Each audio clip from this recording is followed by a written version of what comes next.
Tonight I'm going to be sleeping under a basher in a hammock, so hang around because I'm going to be showing you the knots I use, the way I rig it up in this wonderful location. First thing we're going to need to do is find a location. This is a good location with two trees about this width apart. Now, as you can see, it's raining. It's not too bad, but I'm going to have to get that basher up pretty quick.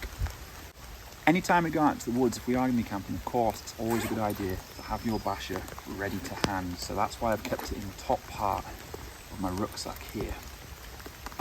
For the basher, I'm going to be going about head height, and the first knot I'm going to be using is the Siberian Hitch. This is a quick release knot. Okay, when we get to the other side, this top line's going to want a bit more tension than you could do by yourself. So what we do is we come back on ourselves like this. Okay, then I'm actually going to be using another quick release knot.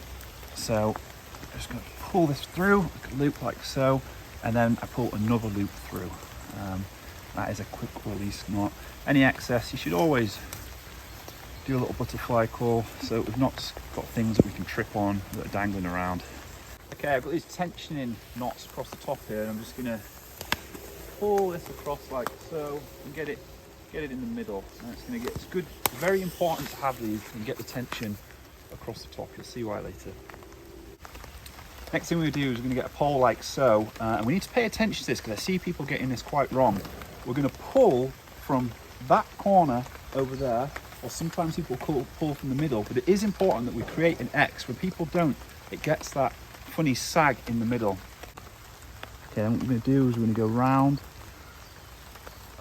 and back round like so, and that's going to lock in there like that. The soil's pretty soft here, so that's just going to go in. Can be a concern, but we're going to go round our tent peg. I'm going to do a tensioning hitch. Okay, so this is a tension hitch. We're just going to go 1, 2, 3, pull a loop through, and there you have it. And then I'm simply going to repeat that process all the way around the basher. And as you can see, we've got some nice tension across the basher there.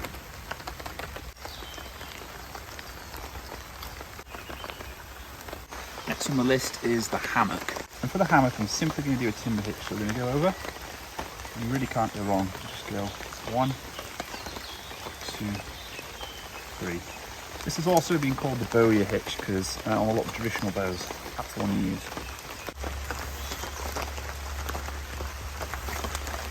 Okay, so far so good. Now when I get in here tonight, I will use a thermarest. If you don't, you're going to get wind chill on your bum, so you can use a slightly deflated thermarest. I've only got the full length one, really you need the half length one. You can get in your bivvy bag, and a lot of people get them modified so there's a zip, because it's very difficult getting in and out of the hammock. Other than that, I've got a couple of little things I'm going to do, and I'll show you that next. One of the great features on a hammock like this is you can actually put your sleeping mat in between the layers there. Very useful. As you can see, I've left my sleeping bag in its stuff sack. Generally speaking, that's what I'm going to do until I go to bed, because if you were to leave it out and it was to get blown out of your hammock and get on the floor and get wet or anything like that, it wouldn't be a good idea. And usually I find it's just better off kept like this until you need it. The last couple of things you can do is run a paracord from one side to the other so that you've got a line to hang things across the top. I generally speaking don't do that. However, I will put my boots upside down on these two sticks later on when I go to sleep, but do that at the end of the hammock that you're not going to be sleeping. If you fall out onto that and hit your face, it wouldn't be a good idea. So that's basically it for me. I hope you've enjoyed this. Click like and follow.